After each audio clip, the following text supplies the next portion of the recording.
Hello students, जैसे कि हमने अपने प्रीवियस चैप्टर में पढ़ा था डेटा रिप्रेजेंटेशन और उसके बाद उसका number system and its types में। आज हम देखेंगे उसकी कन्वर्जेंस कि कैसे एक नंबर दूसरे नंबर में कन्वर्ट होता है, राइट। जिसमें हम फर्स्ट पढ़ेंगे conversion of decimal number to binary number.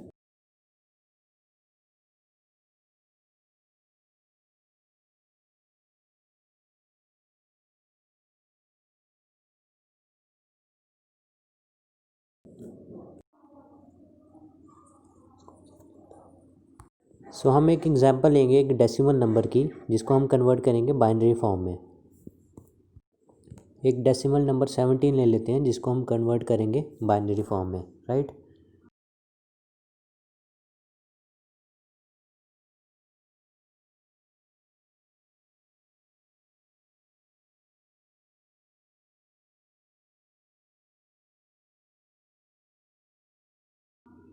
जैसे कि हमने प्रीवियस लेक्चर में पढ़ा था कि डेसिमल को हम कन्वर्ट करते हैं उसकी बेस 10 के साथ, और बाइनरी को हम कन्वर्ट करते हैं उसकी बेस 2 के साथ। यहाँ पे हम लिखेंगे 17 base 10 is equals to question mark base 2। एक क्वेश्चन मार्क में हमें बाइनरी वैल्यू मिलेगी 17 की। इसमें जो स्टेप्स आएंगे वो इस तरीके से आएंगे। स्टेप 1 इसमें जो आता है, इसमें हम स्टेप 1 में डिवाइड करेंगे जो भी हमें गिवन डेसिमल होगा उसको 2 के साथ इसलिए करेंगे क्योंकि हमको बाइनरी फॉर्म में कन्वर्ट करना है इसको। अगर ऑक्टल फॉर्म में होता तो हम इसको 8 के साथ करते, डेसिमल फॉर्म में होता तो हम इसको 10 के साथ करते। तो यहाँ पे हमको बाइनरी फॉर्म में कन्वर्ट करना है, इसलिए हम इसको 2 के साथ डिवाइड करेंगे। हम साइड पे लिख लेंगे, एक कॉलम बनाएंगे जिसमें हम 17 को लिखेंगे लेफ़्ट साइड में, और राइट साइड में हम लिखेंगे जिससे हमको डिवाइड करना है, डेट इज़ 2। उसके बाद हम डिवाइड करेंगे जब डेसिमल 17 को, तो हमने देखना है कि सबसे क्लोजेस्ट जो आता है 17 के, जो 2 से डिविजिबल है, हमने उसको लेके चलना है।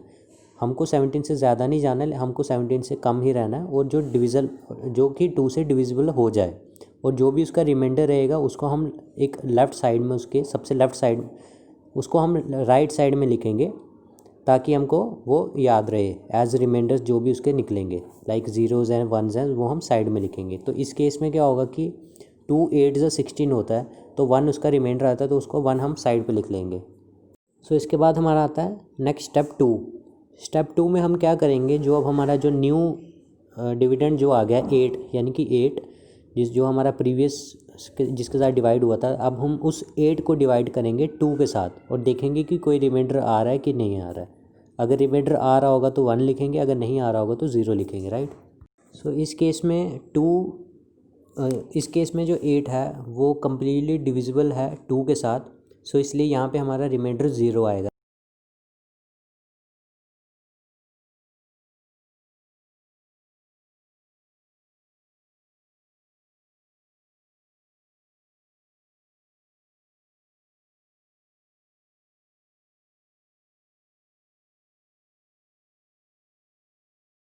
राइट, और 2 4 ज़ा 8 होता है, तो 4 8 के नीचे आ जाएगा।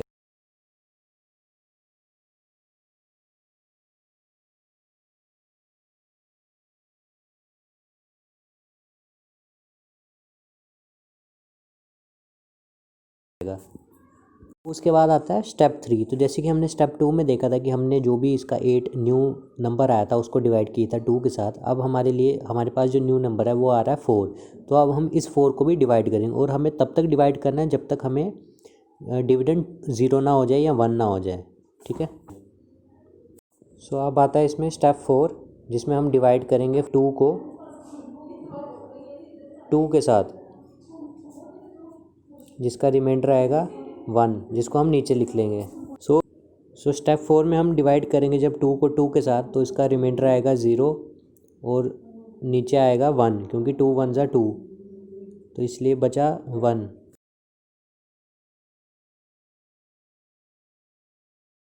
स्टेप 5 हमारा रहेगा डिवाइड 1/2, राइट। 2 को जब 2 1 से बड़ा है, इस केस में हम 2 को 0 से मल्टीप्लाई करेंगे। 2 0 ज़ा 0, तो इसका रिमाइंडर आएगा 1, तो रिमाइंडर इसका आएगा 1, राइट।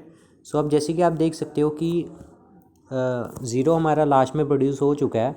तो अब ये जो हमारा जो नंबर है ये कन्वर्ट हो चुका है एक डेसिमल टू बाइनरी फॉर्म में। लेकिन आपने एक चीज़ का ध्यान रखना है कि हमेशा आपको बॉटम टू टॉप जाना है। तो जो रिमाइंडर सबसे लास्ट में आएगा डेट इज़ 1, उसको हम बोलेंगे MSB। MSB stands for most significant bit. और ये जाएगा टॉप पे, जो टॉप पे रिमाइंडर रहेगा वो रहेगा हमारा LSB which is least significant bit. यानी कि फ्रॉम बॉटम टू टॉप हमने इसको लेना है। जो भी हमारे नंबर्स आए हैं रिमाइंडर्स 0 और 1 की फॉर्म में, उसको हम बाइनरी नंबर्स की फॉर्म में लिखेंगे। सो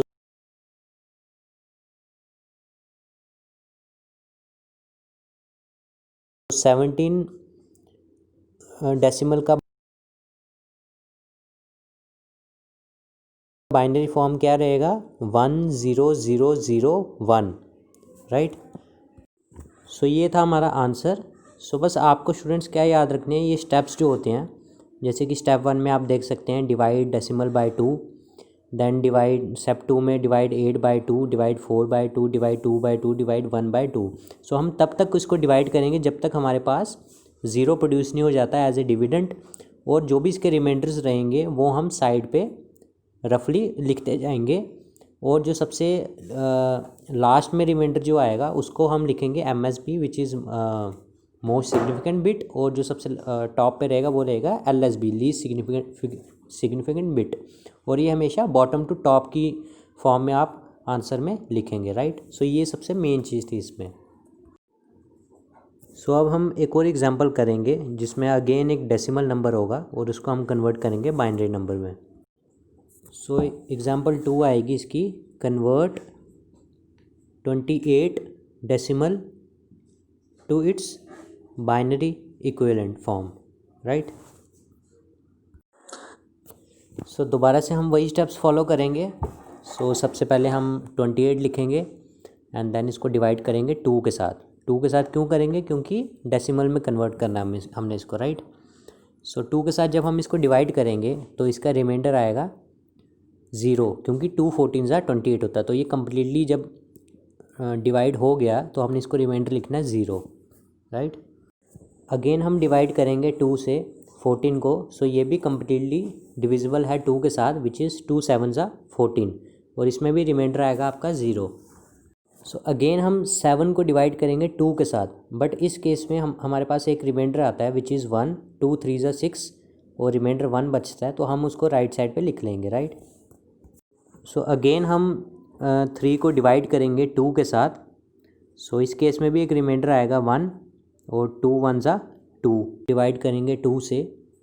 और 2 जैसे कि 2 बड़ा हो गया, बड़ा नंबर हो गया 1 से, तो हमने उस ज़्यादा नहीं जाना है, हमने लो ही जाना है। तो हम 2 को मल्टीप्लाई करेंगे 2 0 0, और इसका रिमाइंडर आएगा 1। 1 हमारा मोस्ट सिग्निफिकेंट बिट है और टॉप पे 0 हमारा लीस्ट सिग्निफिकेंट बिट है, तो हमेशा हमने बॉटम टू टॉप जाना है। तो इसमें हमारा आंसर क्या हो जाएगा 1 1 1 0 0। तो ये थी हमारी डेसिमल 28 नंबर की बाइनरी फॉर्म। सो ये थी आपकी conversion from decimal number to binary number. So आपको कोई भी नंबर दिया होगा, आपको यही स्टेप्स फॉलो करके उसका आंसर नोट डाउन करना है, राइट। सो नेक्स्ट एग्जांपल अब हम इसमें जो करेंगे वो करेंगे एक डेसिमल नंबर को कन्वर्ट करेंगे बाइनरी में, बट इस केस में हम एक फ्रैक्शनल डेसिमल नंबर लेंगे, राइट। सो पहले जो नंबर था वो एक इंटीजर था, और अब हम एक फ्रैक्शनल वैल्यू लेंगे इसकी और फ्रैक्शनल फॉर्म में कन्वर्ट करेंगे बाइनरी में। सो उसके एक एग्जांपल लेंगे हम। सो हम एग्जांपल लेंगे कन्वर्ट 0.6875, जो कि एक डेसिमल नंबर है, इसको हम कन्वर्ट करेंगे बाइनरी फॉर्म में।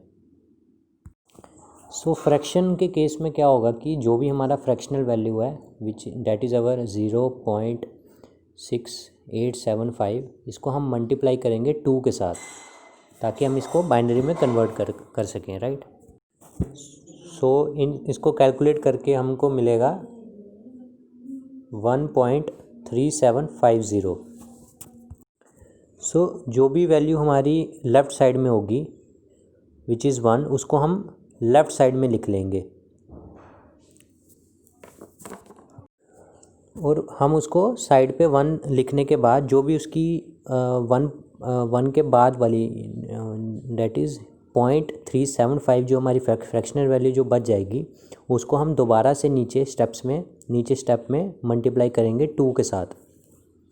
सो जब हम मल्टीप्लाई करेंगे 0.3752 को 2 के साथ तो हमको एक वैल्यू मिलेगी 0.7500। सो इस केस में हम, जैसे कि मैंने बताया था पहले स्टेप में बताया था कि जो पॉइंट से पहले वाली जो लेफ़्ट साइड में जो वैल्यू है वो वैल्यू उठा के हम राइट साइड पे लिख देंगे 1 के नीचे, डेट इज़ 0। और जो भी पॉइंट वाली फ्रैक्शनल जो वैल्यू होगी उसको हम दोबारा से नीचे स्टेप में ले जाएंगे और उसको मल्टीप्लाई करेंगे 2 के साथ। सो जब हम इसको इन दोनों को मल्टीप्लाई करेंगे तो ये हमें देगा 0.5.1, तो ये हमको देगा 1.5000। तो इसमें भी हमको वैसे ही करना है, जो हम पॉइंट के लेफ़्ट साइड में है उसको हमने राइट करना है राइट साइड पे, जो हमारी साइड पे जो वैल्यूज़ हैं उसके नीचे, डेट इज़ 1। और दोबारा से हमको जो फ्रैक्शनल वैल्यू जो हमारी आ गई 0.5000 को मल्टीप्लाई करना है 2 के साथ। और इन दोनों को मल्टीप्लाई करने पर हमारे पास जो वैल्यू आएगी वो आएगी 1.000। तो इस केस में जो हमारा पॉइंट से पहले वाली टर्म है वो आएगी 1। सो जैसे कि हमने प्रीवियस एग्जांपल में देखा कि जो एक नॉर्मल डेसिमल नंबर है जब हम उसको कन्वर्ट करते हैं तो हम हमेशा बॉटम टू टॉप पे जाते हैं, that is MSB to LSB। But fraction के केस में हमको उल्टा करना होता है, हमको टॉप टू बॉटम जाना होता है, that is LSB to MSB। ये हमने स्टेप्स तब तक करने हैं जब तक हमारे पास फ्रैक्शनल वैल्यू 0 ना हो जाए। सो अब जैसे कि आप इस केस में देख सकते हो हमारे पास जो फ्रैक्शनल वैल्यू 1 के बाद 0.000 ही बचती है, तो उसको अगर हम 2 से मल्टीप्लाई करेंगे तो भी हमको वो 0 ही देगा। सो 0.6875 बाइनरी डेसिमल वैल्यू जो है बेस 10, इसकी हमारी बाइनरी फॉर्म क्या आएगी 0.1011, राइट। सो हमको टॉप टू बॉटम जाना था इसलिए हमने 1011 लिखा और 0.0 पहले से लगा था तो इसको फ्रैक्शनल बाइनरी फॉर्म में कन्वर्ट कर दिया, राइट। सो जैसे कि हमने पहले और ये वाले एग्जांपल में देखा कि पहले वाली एग्जांपल में हमको एक सिंपल इंटीजर वैल्यू दी गई थी जिसमें कोई भी फ्रैक्शन पार्ट नहीं था, और इस केस में हमको एक फ्रैक्शनल वैल्यू दी गई थी, राइट। सो अब हम एक ऐसी एग्जांपल देखेंगे जिसमें बोथ डेसिमल सिंपल भी रहेगा और एक फ्रैक्शनल पार्ट भी उसके साथ ऐड रहेगा। सो उन दोनों को हम कैसे कन्वर्ट करते हैं एक बाइनरी फॉर्म में, सो अब हम उसको एक एग्जांपल लेके सॉल्व करेंगे, राइट। सो हम कन्वर्ट करेंगे एक वैल्यू डेसिमल नंबर को 59.625 को हम कन्वर्ट करेंगे बाइनरी फॉर्म में, राइट। सो सबसे पहले हम जो फ्रैक्शन से पहले वाली जो वैल्यू है डेट इज़ 59, हम उसको उसी हिसाब से करेंगे जो हमने प्रीवियस एग्जांपल में देखा था। सबसे पहले हम 59 लिखेंगे और उसको डिवाइड करेंगे 2 के साथ। सो 2 29 ज़ा 58, तो इसमें इस केस में हमारे पास रिमाइंडर बचेगा 1, राइट। सो उसको हम राइट साइड पे लिख देंगे और उसके बाद अगेन हम 29 को डिवाइड करेंगे 2 के साथ। सो 2 को जब हम 29 के साथ डिवाइड करेंगे तो 2 14 ज़ा 28। सो दोबारा से हमारे पास एक रिमाइंडर आ जाएगा that is 1। So next step में हम अगेन 14 को डिवाइड करेंगे 2 के साथ, 2 7 ज़ा 14, तो इस केस में कम्प्लीटली डिवाइड हो गए तो हमारा रिमाइंडर आएगा 0। एंड अगेन हम 7 को डिवाइड करेंगे 2 के साथ, 2 3 ज़ा 6, तो रिमाइंडर आ गया 1। सो देन 2 को हम डिवाइड करें, सो हम 3 को डिवाइड करेंगे अगेन 2 के साथ, 2 1 ज़ा reminder is 1। And last step इसमें क्या रहेगा, जब 2 को हम डिवाइड करेंगे 1 के साथ, 2 0 ज़ा 0 और रिमाइंडर आ जाएगा 1। और जैसे कि इस केस में 0 हमारा एज ए डिविडेंड लास्ट में प्रोड्यूस हो गया तो हम यहीं इस स्टेप को यहीं रोक देंगे। तो ये हमारी आ गई 59 की वैल्यू। और जो रिमेनिंग हमारा फ्रैक्शनल पार्ट रहेगा विच इज़ 0.625, उसको हम मल्टीप्लाई करेंगे। सो फ्रैक्शन के केस में हम मल्टीप्लाई करते हैं हमेशा 2 के साथ। सो 0.625 को जब हम मल्टीप्लाई करेंगे 2 के साथ हमारे पास वैल्यू आएगी 1.250। सो अब जैसे कि हमने एग्जांपल में देखा था प्रीवियस वाली, उसमें जो कि पॉइंट से लेफ़्ट साइड में जो भी वैल्यू होती है उसको हम साइड पे राइट साइड लिख देते हैं। जैसे कि इस केस में 1 है और जो भी पॉइंट के बाद वाली वैल्यू है उसको हम दोबारा से 2 से मल्टीप्लाई करेंगे और तब तक मल्टीप्लाई करेंगे जब तक वो वैल्यू 0 0 0 ना हो जाए, राइट। सो जब हमको फ्रैक्शन को बिल्कुल ज़ीरो में कन्वर्ट करना है। सो अगेन हम 0.250 को मल्टीप्लाई करेंगे 2 के साथ, जो हमें वैल्यू देगा 0.500। एंड अगेन इसमें हम पॉइंट से पहले वाली टर्म में 0 है तो हम उसको राइट साइड में लिख देंगे 1 के नीचे, डैट इज़ 0। और जो भी पॉइंट के बाद वाली वैल्यू है उसको हम मल्टीप्लाई करेंगे 2 के साथ। सो जब हम पॉइंट 0.500 को मल्टीप्लाई करेंगे 2 के साथ तो हमें ये वैल्यू देगा 1.000। सो इस केस में भी 1 पॉइंट के पहले वाला 1 हमको राइट साइड पे लिख देना है। और जैसे कि अब आप देख सकते हो इसमें जो हमारी फ्रैक्शनल वैल्यू है वो आ रही है 0.000। तो यहीं तक हमको करना था, हमको तब इसको ज़ीरो में कन्वर्ट करना था। और जब आपका फ्रैक्शनल वैल्यू ज़ीरो में कन्वर्ट हो जाती है 000 में, तो आपको यहीं पे रुक के जो भी उसकी साइड पे रिमाइंडर्स आते हैं उसको नोट डाउन करना होता है। बट इस केस में हम टॉप टू बॉटम जाएंगे। पहले वाली में हम बॉटम टू टॉप जा रहे थे, बट फ्रैक्शन के केस में हम टॉप टू बॉटम जाएंगे।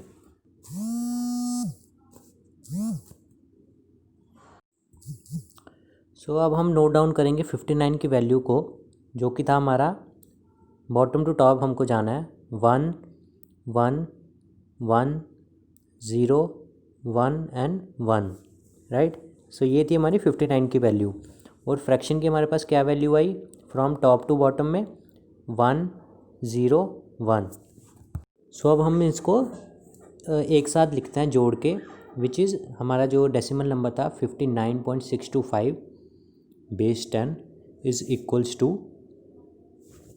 सबसे पहले हम 59 की वैल्यू लिखेंगे जो हमारे पास आई थी 1 1 1 0 1 1।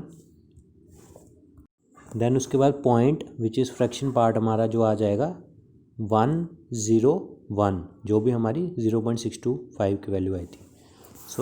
सो इस एग्जाम्पल में हमने क्या किया, सबसे पहले जो हमारा होल नंबर था 59 हमने उसको लिया, हमने उसको डिवाइड किया 2 के साथ, और तब तक डिवाइड किया जब तक वो ज़ीरो प्रोड्यूस ना हो जाए।